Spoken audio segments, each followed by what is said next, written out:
दोस्तों नमस्ते, प्रणाम। सभी को नमस्कार, हमारे देशवासियों को नमस्कार। हमारी तरफ से लाख लाख शुभकामनाएं।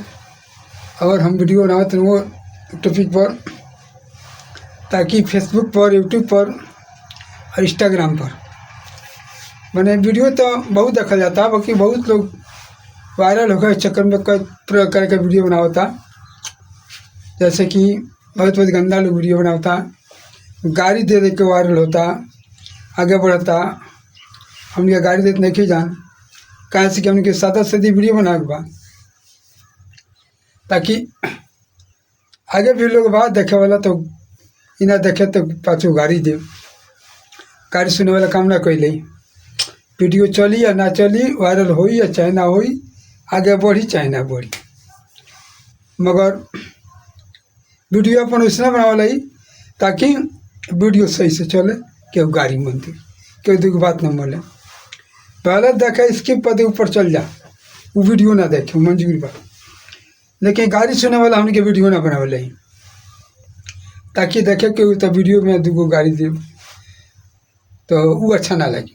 वो अच्छा ना लगे कहाँ से कि गाड़ी सुने वाला काम करे तो अच्छा लगे। वो कब वीडियो वो बनावा जो लोग देखा तो देखा, ना तो ना देखा, बस स्किप पर दी।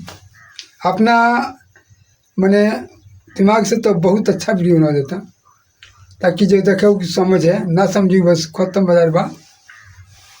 हमने कोई वीडियो बनावे के बा जो चीज़ अच्छा लगे। बहुत लोग का अच्छा लगी, बहुत लोग का ना लगी। तो 100 गो में तो 50 गो का अच्छा लगी न, 50 आदमी देखी, 50 आदमी को छोड़ा। तो वीडियो बनावल में मतलब ही बा कि गाड़ी देता लो और खराब वीडियो बनाता लो तो वो लोग बहुत आगे रहते लो। और जो अच्छा वीडियो बनाता, जो सही से बनाता, जो कि बात बतावता, ओकरा ऐसा खराब आदमी क्यों नहीं है। ओकरा ऐसा खराब कहीं ओकरा सच्चाई के ज़माना नहीं है। जे सच्चाई में रही ओकर वीडियो कबू नहीं चाहिए, चाहे ओकर कौन काम में ना हो पावेला जल्दी से। ओकर धीरे से कोनो काम एगो दूगो हो सकेला, ना हो सकेला।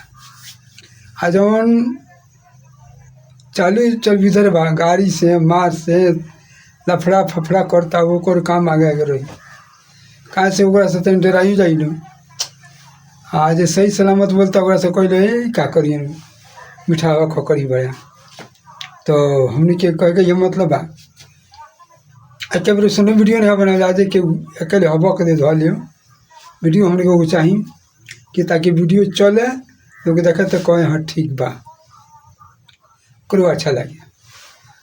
तो सारा लोग जब ऐसा ना हो जाए वीडियो बना वाली, चाहे कोनो काम करे वाली, तो धरती पर रही कौन सी, कुछ रह जाई, कुछ ना रहे। तो बिहार के बाड़ी रानी ठाकुर खाली लोग का कमेंटवा देख के, कमेंटवा का उत्तर दिली रोज, ओकर वीडियो बनावली फेसबुक पर। तो वो कला क्या अच्छा बनाओ तारी कमेंटवे के देखे देखे रोज वीडियो बना ली। मेरा 4 गो 5 गो रोज वीडियो डाली। तो कहे का मतलब है कि हमारे वो वीडियो तो अभी नहीं बनावत, लेकिन प्रयास मानी हम हूँ ये कमेंट देख के वीडियो अच्छा अच्छा बना के और डाल तो ताकि उससे बहुत अर्निंग होता है।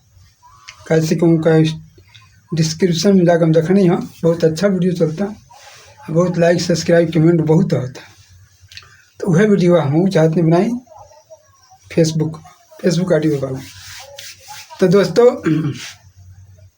वीडियो में ना आने का मतलब भी ना भल 5 लोग गाड़ी दे दे बिना से कोई मुँह ना देखा वाले रहे, वो वीडियो ना बना वाले। हमने अच्छा वीडियो ना बनाई देखल रहे, चली तो वो ठीक, ना चली तो वो ठीक। ताकि मान लो कि जे वीडियो में पड़ जाता वीडियो बना मनू, ओकरा के लोग पहले ही हंसल लगाता, ओकरा के कहता कि वीडियो बनाते रहे तो हई करते रहे तो वो करते रहे। ओकर शुरुआत से जब लोग जाने लगे वीडियो बनाते रहे तो शुरुआत से ओकरा ऊपर माने बहुत खराब लोग का सोच हो जाता कि वो हंसता, कि वो रिगावता, कि वो शिकायत करता कि वीडियो बनाना शुरू कर दिए लोग। शिकायत के बहुत घर बनाए, चलो बहुत बड़ा घर। तो उतना शिकायत के घर में जब रहे तो शिकायत से वीडियो ना बने, कौन काम करे तो ना हो पाई, कौन काम करे में हिम्मत लगा के पड़ी, कीमत लगा के पड़ी, बल लगा के पड़ी, ताकत लगा के पड़ी, दिमाग लगा के पड़ी, चले का पड़ी, सहे के पड़ी, सुने के पड़ी, तब जाकर वीडियो चली। चाहे कौन से भी काम हो, चाहे वीडियो हो, चाहे नया कौन भी काम कर लो। हंसे वाली 100 प्रकार के बा, लेकिन तनी रास्ता धके चले के बतावे ला एक आदमी ना मिली। तो हंसे वाली मिल जाई, लेकिन एगो रास्ता बतावे ला ना मिली कि तू हे रास्ता से चलो, तू अच्छा से रहब, ये रास्ता में जब तो तू खराब हो जब, ई रास्ता बतावे ला केहू ना मिली। दूगो गाड़ी दे देवे ला मिल जाई, दूगो शिकायत करे वाला मिल जाई, हंसे वाला मिल जाई, लेकिन केहू रास्ता बतावे ला ना मिली कि तू अच्छा से चलो, अच्छा से रहो। केहू के कोनो काम बहुत लोग बाजे चलन जला, अब बहुत लोग खुशी मना ले, हाँ चला ठीक बा, कर ई काम अच्छा बा, तेरा जहाँ ले चल जाएगा तहाँ जा। लेकिन जेना वीडियो में 100 में 25% लोग देखेला, 75% ना देखेला, वहीं गाँव में लोग बा केहू के 100 में 10% अच्छा मिली, ना तो 10% 90% खराब मिली। आ कहीं बार लोग केहू के 90% अच्छा मिली, 10% खराब मिली, ताकि 10% में उनका के खोखला बना दी। 10% वो लोग रास्ता चलने में मुश्किल कर दी। कोनो ऐसे काम तू नया खोलो, चाहे तो बिगड़ जा, चाहे कोनो तरह का शिकायत आ गई, तो हंसे वाली 100 गो लोग मिले, लेकिन रास्ता बतावे ला एगो नहीं मिली। जबकि तहार खोखला बना दी करे जबा, कह के सुन के सुनाई कहीं से तेरा खबर आई, तो तार दिमागवा लाग उलझन में पड़े, तो तू अपने लगबो हे का कहीं अब परेशान हो गया, परेशानी में आ जेबो तो बहुत अलग दिमाग लगी चले। तो वीडियो बनेबो से कि ना कौन से काम करबो, तो वो काम करबो कि दिमाग चलेगी। तो भैया ई कोई वीडियो सब कोई ना बनावेला, सब कोई बनावेला, खूब हंसे वाला, चले वाला, देखे वाला, लेकिन हम वीडियो ये बनावत नहीं, ताकि जब हमारी वीडियो चले लगी तो हम बहुत अच्छा वीडियो बना ली। अभी हम बहुत सावधानी वीडियो बनावत नहीं कि ताकि चलत नहीं हो कुछ भी, हमारे सेटिंग में गड़बड़ बा, और कोई में गड़बड़ी चलता, ताकि हमारे से हो नहीं पावत। लेकिन कोनो अच्छा आदमी से देखावत नहीं, तब हमारे चलने लगे तब हम बढ़िया वीडियो बनाए। तो दोस्तों नमस्ते, प्रणाम सभी को। अगर हमारा अच्छा वीडियो लगे तो तहीं लाइक, सब्सक्राइब, कमेंट कर जा, ताकि हमरो दिल की उमंग आगे में चले।